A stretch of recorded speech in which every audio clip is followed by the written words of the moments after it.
A ton of new 2024 election polls have just been released between Kamala Harris and Donald Trump. We also have the first ever polling averages in the swing states from the Hill and Decision Desk HQ. In this video, we're going to be taking a look at the 2024 electoral map based on these new polls, as well as the new polling averages from the battleground states. Begin by filling in the solid states for both candidates. These states are unlikely to be very competitive, and we don't have too much polling data yet between the two candidates, but we will get some very soon. For Kamala Harris, the safe blue states are Washington, Oregon, California, Hawaii, as well as Vermont, Massachusetts, Connecticut, Rhode Island, Delaware, Maryland, the District of Columbia, the 1st District of Maine, and Illinois. For Donald Trump, he is going to easily win in Utah, Wyoming, Idaho, Montana, North and South Dakota, nearly all of Nebraska, as well as Kansas, Oklahoma, Missouri, Arkansas, Louisiana, Mississippi, Alabama, South Carolina, Tennessee, Kentucky, West Virginia, Indiana, the 2nd District of Maine, Alaska, and even Iowa and J.D. Vance's home state of Ohio. This will give Trump 149 electoral votes to Harris's 139. We're now going to get into the more competitive states, the states that will actually decide the election, starting with the Silver State of Nevada, a state that hasn't gone Republican since 2004. In 2020, Joe Biden carried the state by a narrow margin, although that was the same margin that Clinton won by 4 years prior, despite the entire rest of the country shifting left. There were very few states where Trump did not do worse in 2020 than he did in 2016. However, now in 2024, he has been dominating in Nevada throughout the entirety of the election cycle. Trump leads by 2.5% against Harris and has led in virtually every single poll except for one, conducted by Morning Consult and Bloomberg, which is a left-leaning pollster. The polling average has the former president ahead by 2.5%, and that will be enough for us to place the Silver State into the lean Republican category, the first flip for Donald Trump, a state he never won in either 2016 or 2020. Arizona is also going to go to the former president. This is another state that Biden carried by a very narrow margin, just 0.31%. It was the second closest state, only behind Georgia. Considering just how much worse of a position Democrats are in right now than they were 4 years ago, there's basically no chance that Kamala Harris is going to hold on to a state that Biden carried by such a small margin. Joe Biden was a stronger candidate in 2020 than Kamala Harris is today. If Biden stayed in the race in 2024, Harris would probably be the better nominee. However, with Biden's age, that's really the one thing that has made Harris an improvement over the incoming president. In Arizona, Donald Trump leads by 3.4% based on 9 polls that have been conducted. Once again, only one poll conducted by Morning Consult and Bloomberg has Harris leading in Arizona. As a whole, Trump is on track to take the state back and win it by a similar margin to what he won it by in 2016. So Arizona is going to be the second flip on our map for Trump, and it will also be lean Republican. Next up in Colorado and New Mexico, we have 2 states that Joe Biden carried pretty easily 4 years ago. He won Colorado by 14 points and New Mexico by 11. These 2 states are going to be more competitive this time around. We can expect that margin in Colorado to be cut in half. It's still going to be likely blue. Kamala Harris is still the favorite, but it is not going to be safe for the Democratic Party for a second time. We don't have any polling between Harris and Trump from the state yet, but we do have the first ever head-to-head poll in New Mexico, and Kamala Harris leads by 7% against the former president, according to Redfield and Wilton. The state of New Mexico right now is going to be likely blue, but Republicans are trying to put the state in play. As Hispanic voters continue to shift away from the Democratic Party, it is possible that New Mexico could get increasingly competitive over the next few months. Texas, though, is going to be pretty solid red. There's no doubt that Donald Trump is going to win. He won it by just under 6 points in 2020 and by 9 points in 2016, so he hasn't always been the strongest performer in the Lone Star State. For comparison, Mitt Romney carried Texas by 16 points in 2012. Donald Trump is probably going to win the state by somewhere around a 10-point margin. Looking at the current polling average, that's exactly what he's leading by. There's no doubt that the former president will win the state of Texas. In 2020, Democrats thought they could come out with a victory. Joe Biden and the Democrats put hundreds of millions of dollars into TV advertising in Texas, and they still lost it by a likely margin. We're going to see a double-digit margin this time around. Texas will be likely Republican, with Trump as the heavy favorite. We're now going to move up into the Midwest, which is going to be one of the most consequential regions in the entire country. Starting off with Minnesota, which is Tim Walz's home state. Walz has recently been selected to be Kamala Harris's vice presidential running mate, so obviously, he is going to give the vice president a boost in the state. But honestly, outside of Minnesota, he isn't really going to have too much of an impact. Looking at the polling between Harris and Trump here, Kamala Harris leads by around 5 to 7 points on average. She's definitely the favorite, but Minnesota polls have tended to overestimate Democrats. Just look at 2016 when nobody thought Minnesota was going to be competitive. Hillary Clinton only carried the state by 1.5 percentage points. It's still definitely a state to watch, but with Tim Walz as Harris's running mate, she will receive a boost, and the state is probably going to remain blue. It's a state that hasn't voted Republican since 1972. We're now going to get into Wisconsin, Michigan, and Pennsylvania. If there are any states that are important in the election, it's going to be these three. For Kamala Harris to realistically win 270 electoral votes, she has to win every single one of these states, and also many of the other competitive states remaining on this map. All Trump has to do is win one of these states, and it will be very likely that he wins the election. If you look at forecasts like the one from The Economist, if Trump won even just one of these three states, the chances for Biden would go down to less than 10%, and the same thing is going to happen with Kamala Harris because the electoral math doesn't really change once Democrats switch their nominee. We're going to begin in Wisconsin, where we do have a new polling average from Decision Desk HQ. It puts Kamala Harris ahead by 0.7%, the narrowest of margins possible. We still see a good balance of polls where Trump leads, and then some where Harris is ahead, so it's going to remain a competitive state for months to come. But you have to remember that polls in Wisconsin predicted a 7-point Biden victory in 2020. He eventually came out with a victory by a margin of 0.63%.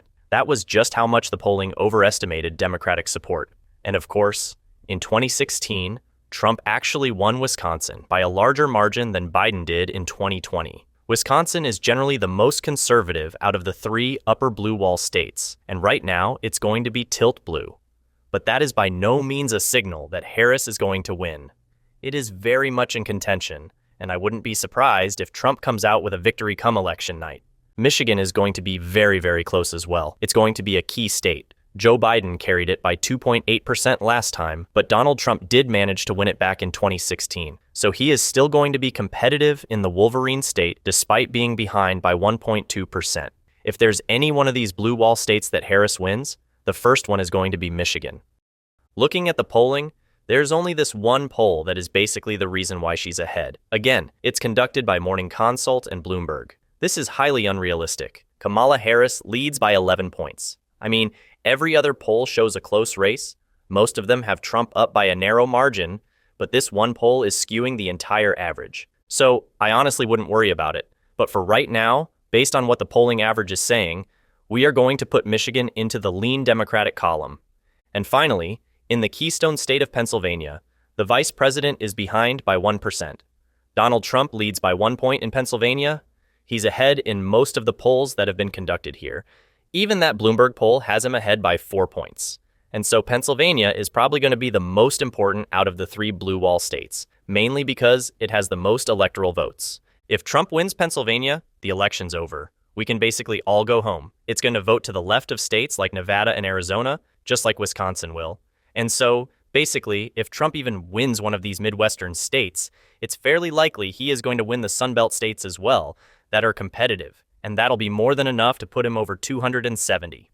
Now, if Kamala Harris had chosen Josh Shapiro, who's the current governor of Pennsylvania, to be her running mate, she would probably be in a better position. Minnesota Governor Tim Walz is an okay choice. Very safe, but honestly, he doesn't add too much electorally, as vice presidential candidates don't really have too much of an impact outside of their home states. And so that's why a lot of Republicans are celebrating the fact that Shapiro wasn't chosen, because it most definitely leaves Pennsylvania in play. And it honestly is not too difficult to imagine Trump coming out with a victory here on November 5th. And before we get to the Midwest, I'm going to fill in the 2nd District of Nebraska. It's currently looking like it's going to be leaning Republican. It's going to be very close. We'll just have to wait and see to get some polling data from the district, but Trump should be the very narrow favorite. But now, moving to New York, where we have a poll that shows Harris up by 12.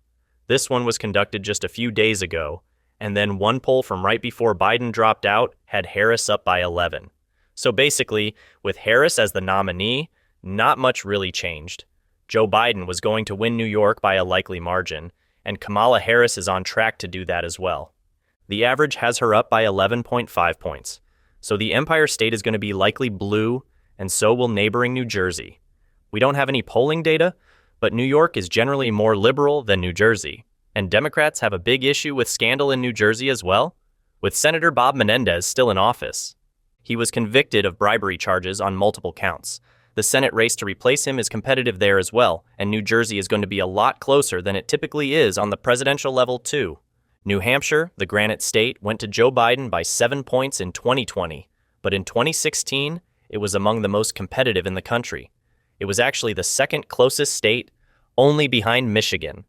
Looking at the polling average today, Harris does lead by 6 points according to the 3 latest polls, although there is one poll from last month that has Trump up by 1. So the polling average is currently going to be Harris plus 5. It's going to be one of the closest states in the country. I would honestly expect it to go down to a lean margin at the very end, but for right now, Harris is going to scrape by with a likely margin on our map. And finally, up in Maine, 2 electoral votes. This state isn't really too important electorally, just because it isn't worth that much on our map. Joe Biden carried it by 9 points, but Hillary Clinton actually almost lost it, winning it by just under 3. Today, though, Kamala Harris leads by 8 points in the only poll we have, so we're just going to go with that. It's going to be more competitive than it was last time, but Kamala Harris still remains the favorite in most of these New England states. We're now left with just 4 more races. I'm going to begin up in Virginia, a state that Joe Biden carried by a double-digit margin 4 years ago. Today, Harris leads by just 2.6% based on 5 polls. 3 of them have Harris ahead, 1 has Trump ahead, and 1 shows a tie between the 2 candidates. Now, before Joe Biden dropped out, Trump actually took the polling lead in Virginia. So if Harris didn't replace Biden, Trump would probably be able to carry the state come November. However, with Harris replacing Biden as the Democratic nominee, the Democrats are in a slightly better position in the state, and she is on track to winning Virginia by a leaning margin. But it's definitely going to become among the most competitive, even though it went to Biden pretty easily last time around. North Carolina is another state where Trump is going to perform well. He carried it by 1% in 2020. It was close. It was actually expected to go to Biden before Georgia would, but North Carolina voted to the right of the Peach State. And this year, Trump leads by a lean margin. He's been ahead in every single poll against Kamala Harris, whether it's before Biden dropped out or after. Trump is going to win in North Carolina. There's no doubt about that. Democrats haven't won the state since 2008, which was a very good year for Democrats. And Obama only managed to win it by 1/3 of a percentage point. It was actually the closest state of the entire election. And so in 2024, it's just not going to be the year the Democrats flip North Carolina, which is going to remain in the lean Republican category. Down in Georgia, we do have a polling average with the vice president behind Trump by 3.1 percentage points based on 11 polls. Many of these polls were conducted after Biden dropped out. Trump leads in every single poll except for this one most recent poll, which shows the vice president leading by 1%. Now, just like Arizona, there's basically no chance that Harris is going to win Georgia. It was just so close 4 years ago, and Democrats are in so much worse of a position electorally than they were in 2020. Trump doesn't really have to do too much to win back a state like Georgia or Arizona. Georgia was the closest state in the 2020 election. It was not a state that Biden had to win in order to win the election as a whole. However, it was a plus, and it was a pretty momentous flip. However, Trump this year is going to get it back. The state of Georgia is on track to being lean Republican. It was actually a likely red state back in 2016. Trump carried it by just over 5 points. And finally, we have the Sunshine State of Florida. Its 30 electoral votes used to be really competitive. Florida used to be one of the closest states in the entire country. But today, Republicans have a sizable advantage. They lead in every single poll, and Trump is on track to win by around 7 to 10 percentage points. So the state of Florida is going to be likely red, just like Texas, and it will be a big boost.